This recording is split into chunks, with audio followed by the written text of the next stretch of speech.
Ya, saya mau langsung lanjut ke Bang Andreas. Bang Andreas, kalau tadi kita mengutip pernyataan yang disampaikan oleh Bang Adi, gaya Bu Risma yang kemudian marah-marah ini sebagai salah satu cara untuk mencapai tujuan ini adalah untuk menjadi top of mind publik, terlebih nanti ada kepentingan untuk pilkada. Respon dari PDIP seperti apa? Ya, Gina, kalau tadi Mas Adi bilang Mbak Risma itu adalah woman in controversy atau woman of controversy, saya katakan bahwa Bu Risma itu woman of action. Jadi kalau mau bilang Bu Risma suka marah-marah, sebenarnya dia juga nggak suka marah-marah, karena marah-marah itu mengeluarkan energi. Tapi yang terjadi dan yang dilakukan adalah memang dia harus melakukan itu gitu. Kalau saya sih lebih melihat substansinya gitu, dalam arti bahwa apa yang dia lakukan dengan marah-marah itu memang sesuatu yang harus dia lakukan untuk melakukan perubahan. Bahwa Ibu Risma marah-marah, hasilnya apa, outcome-nya apa, yang kemudian terjadi gitu. Dan itu mungkin sudah bagian dari, bukan mungkin, tapi saya lihat bagian dari karakter beliau gitu.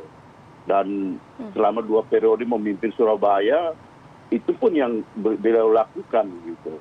Dan kita tahu bahwa banyak perubahan-perubahan yang terjadi di Surabaya sehingga dia terpilih 2 kali. Kemudian dia juga setelah terpilih tetap menjadi orang yang diperhatikan publik karena prestasi-prestasinya gitu. Nah, sehingga memang Ibu Risma ini membawa suatu karakter yang memang berbeda dengan yang lain. Apakah itu pencitraan? Kalau saya lihat, kalau pencitraan itu biasanya orang tunggu kamera dulu baru kemudian action gitu. Kalau Ibu Risma ini justru action kemudian kamera mengikuti dia gitu. Dan ini yang tapi begini Bang Andreas, kalau kita tangkap, kalau kita sempat melihat beberapa kejadian, gitu. Bang Andreas, nah, tapi kalau kita melihat beberapa kejadian, misalnya apa yang kemudian dilakukan oleh Bu Risma, ini kemudian diupload di akun YouTube dari Kementerian Sosial. Nah, kalau menurut Bang Andreas, apa yang ingin disampaikan ya kalau kita melihat benang merah mengenai hal ini? Ya, Kementerian Sosial atau TV One atau apapun itu melihat itu karena bahwa ini ada sesuatu yang perlu dipublikasikan gitu. Tapi apakah Ibu Risma menunggu kamera dulu baru melakukan? Tidak. Dan itu kenapa? Karena saya tahu beberapa waktu yang lalu ketika bencana di NTT, saya dua hari itu bersama Ibu Risma ke NTT gitu. Nah kemudian kebetulan waktu itu ada teman-teman YouTuber juga yang ikut bersama Ibu Risma, dan mereka justru menawarkan punya tim khusus gitu, tim khusus untuk media gitu. Kenapa Ibu Risma selama ini tidak punya tim untuk media gitu? Justru media yang mengikuti dia gitu, karena melihat bahwa ada diferensiasi dari gaya kepemimpinannya. Kalau ini gaya kepemimpinan untuk melakukan perubahan. Kalau kita tahu bahwa kalau kita lihat bahwa ketika di Surabaya dulu ya, ketika dulu Surabaya kan banyak hal yang harus Ibu Risma lakukan untuk melakukan perubahan, termasuk wilayah Doli waktu itu yang harus Ibu Risma benahi. Dan kemudian kita lihat bahwa ada ternyata banyak perubahan di situ, dan sekarang Surabaya dulu dan Surabaya sekarang sampai dengan Ibu Risma, setelah Ibu Risma itu kan banyak hal yang kemudian masyarakat terasa ternyata Ibu Risma doing something lah untuk kota Surabaya ini. Nah kemudian kalau kita lihat Kementerian Sosial, Arif, Kementerian Sosial itu banyak hal yang ini perlu dibenahi, termasuk dan yang terutama itu adalah data. Saya ini sering ke daerah, ketika di daerah, ya memang bukan tupoksi saya di bidang di Komisi 10, tapi banyak masyarakat mengeluh bahwa banyak bantuan sosial itu tidak sampai kepada tujuan atau salah sasaran, dan itu akibat data. Dan itu yang Ibu Risma lakukan untuk membenahi. Nah ketika beliau melakukan pembenahan data itu, masih juga banyak yang salah. Nah itu yang menyebabkan Ibu Risma marah.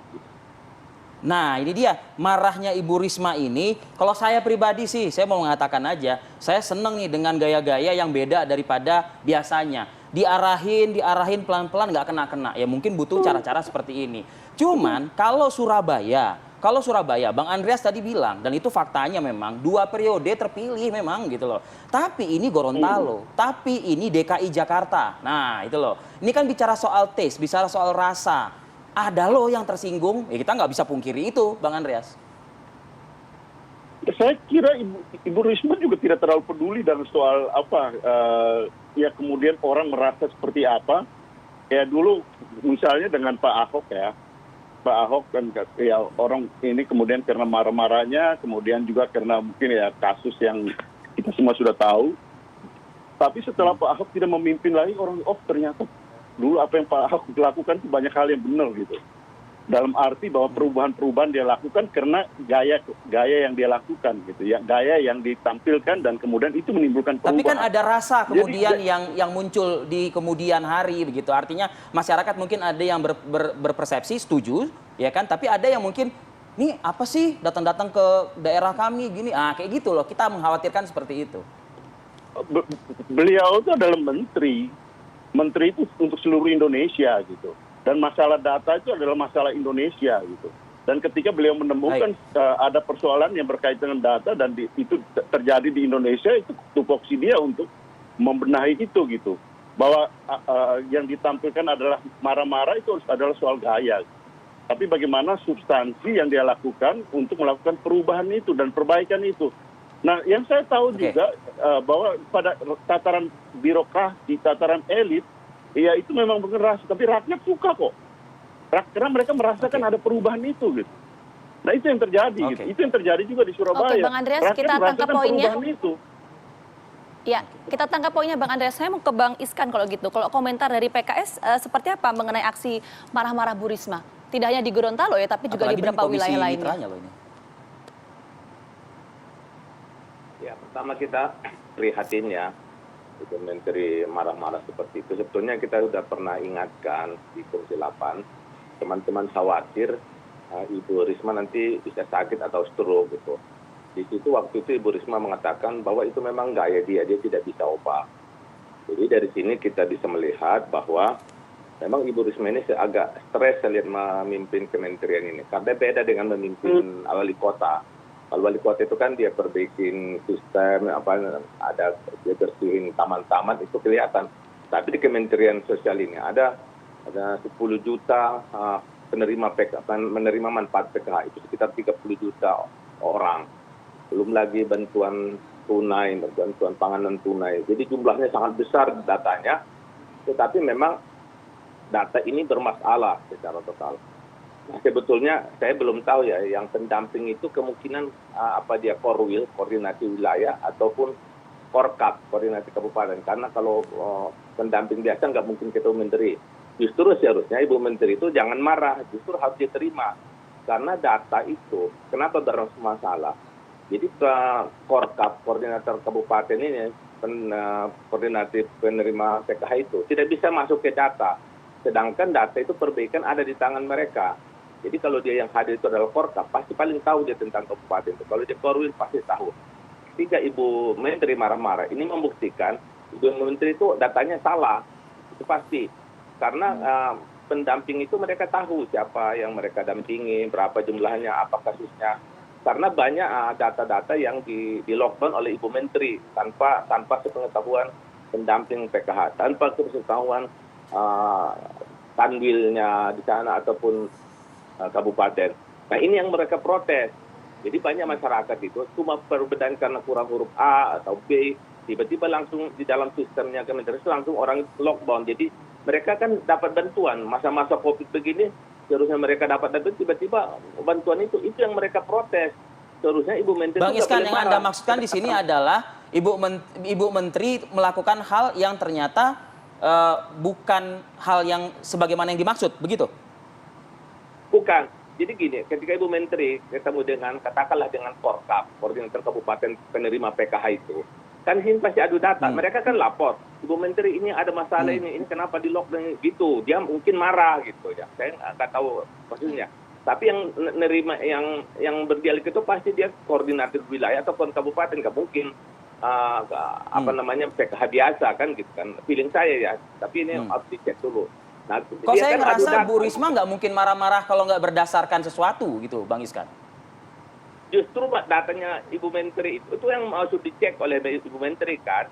Nah sekarang gini, ada sekian Ibu yang Menteri kan data menyampaikan itu bahwa datanya yang koordinator itu yang tidak tepat. justru koordinator itu langsung bertemu dengan masyarakat. Data yang sama Menteri itu, jadi gini, data yang di lockdown itu, yang tidak difungsikan oleh Ibu Menteri itu kan banyak jumlahnya. Itu karena kadang-kadang tidak ada nicknya, tidak ada. Tapi kan bukan berarti tidak ada orangnya gitu. Atau hurufnya kurang bin, atau kurang ini ada. Memang datanya Kementerian Sosial itu amburadul. Padahal kemarin sudah kasih ratusan miliar itu dia punya gedung yang baru sekarang di Cililitan, pusat data nasional. Tapi amburadul, kenapa? Karena tidak ada sistem di Kementerian Sosial yang bisa mengubah data itu by time, setiap waktu. Nggak ada. Terus PKH ini sebetulnya punya akses ke masyarakat, tapi mereka tidak punya data untuk mengubah itu. Nah, ketika pendamping itu kata Ibu Menteri, ini loh data kami, saya udah ketemu orangnya, dia marah-marah. Ini kan aneh menterinya ini. Seharusnya, dia sebagai pimpinan harus dia adu data itu. Karena kalau perlu dimarahin itu dirjennya. Ya, ini data mana yang benar? Ini kan adu argumentasi, bukan adu emosi.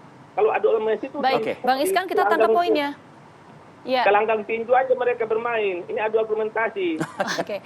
Oke, Bang Iskan. Saya ke Mas Adi deh kalau gitu. Mas Adi, menurut Anda sepakat nggak sih Mas Adi bahwa teguran keras itu seharusnya tidak kepada koordinator, mengingat koordinator adalah ya warga yang setempat yang memang mengetahui secara real gitu. Seharusnya teguran itu ke hierarkinya Kementerian Sosial seharusnya.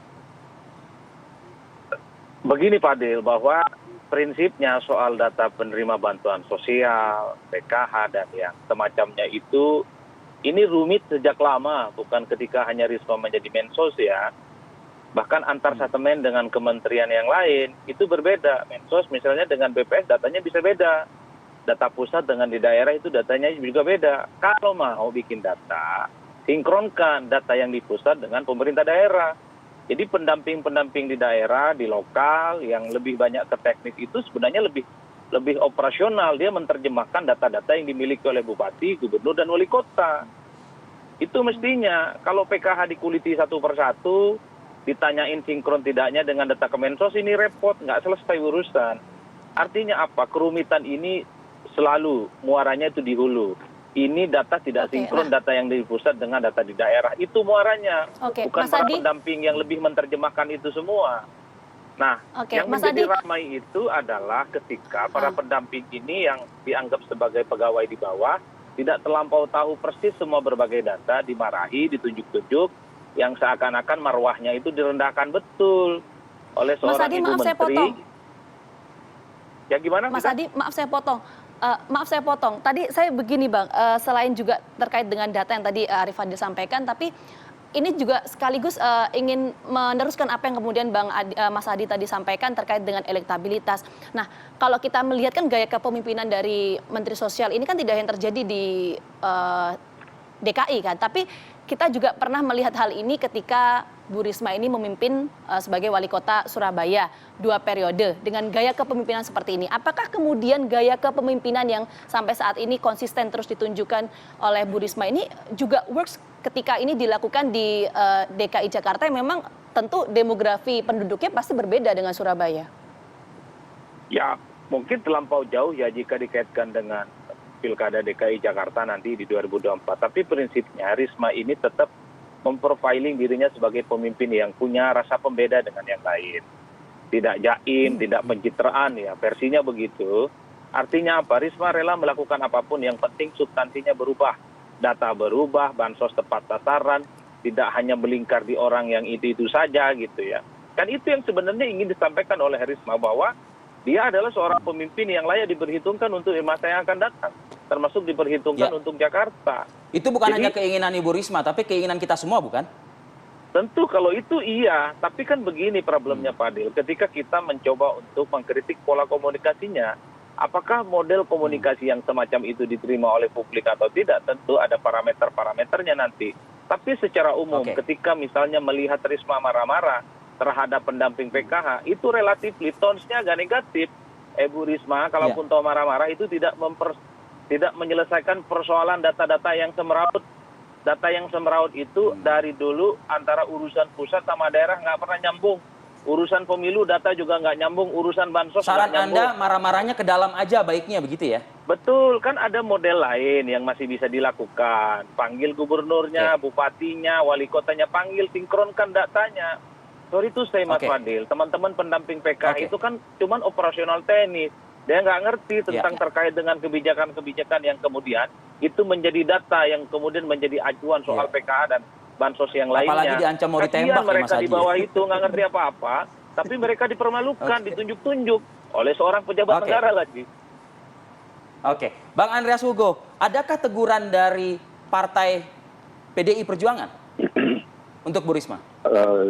Setahu saya enggak gitu. Artinya dalam arti bahwa itu memang udah gayanya Ibu Risma, gaya kepemimpinan tadi. Tapi substansinya seperti yang sekarang terjadi gitu, bahwa dengan yang diangkat oleh TV One ini gitu, bahwa soal marah itu adalah soal gaya. Tapi Ibu Risma kan tidak memaki-maki, menuding-nuding yang ini. Tapi lebih ngancam pada nembak tuh Bang substansi. Andreas.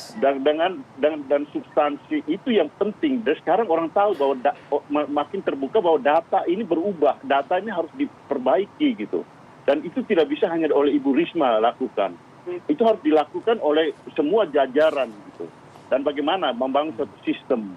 Nah ini yang Ibu Risma lakukan bukan baru sekarang, dari dulu, dari ketika beliau memimpin Surabaya sampai sekarang. Dan saya juga pikir Ibu Risma akan style gayanya berubah ketika menjadi Menteri Sosial. Ternyata enggak. Tapi dari situ kita lihat bahwa ya Ibu Risma juga tidak terlalu tidak terlalu berpikir soal tadi kalau teman-teman bilang pencitraan, beliau menampilkan apa adanya sebagai dirinya gitu.